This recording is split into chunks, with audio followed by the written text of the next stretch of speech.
বৈশাখ আসলেই ইলিশ নিয়ে একটা উন্মাদনা শুরু হয়। 5টা ক্যাটাগরিতে বিভক্ত করেছি: পান্তা ইলিশ, সর্ষে ইলিশ, সিলভার কার্প মাছ, চেপা ভর্তা, নোনা ইলিশ। চালায় দেয়। হ্যাঁ, কি অবস্থা সবার? রাত পোহালেই পয়লা বৈশাখ।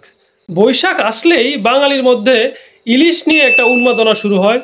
পান্তা ইলিশ, সর্ষে ইলিশ, কে কোনটা খাবে এই নিয়ে একটা বিশাল প্রতিযোগিতা। একমাত্র বৈশাখ এলেই বোঝা যায় যে ইলিশ বাংলাদেশের জাতীয় মাছ। আবার সবাই যে পান্তা ইলিশ কিংবা সর্ষে ইলিশ খেয়েই বৈশাখটা উদযাপন করতে পারে তা কিন্তু নয়। আমি পার্সোনালি বাঙালির বৈশাখের খাদ্যাভ্যাস নিয়ে বাঙালিকে 5টা ক্যাটাগরিতে বিভক্ত করেছি।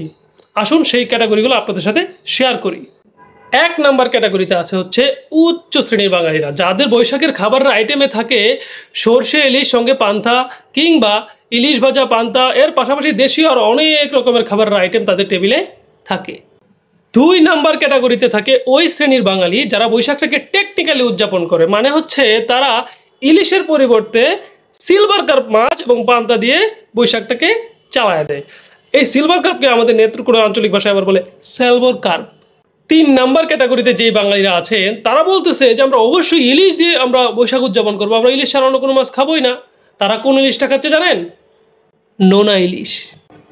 4 নাম্বার ক্যাটাগরিতে আমাদের ওই সমস্ত বাঙালিরা আছে যারা বলতেছে বৈশাখটা তো কোনোভাবে উদযাপন করতেই হবে, বৈশাখকে তো উদযাপন করা বাদ দেওয়া যাবে না।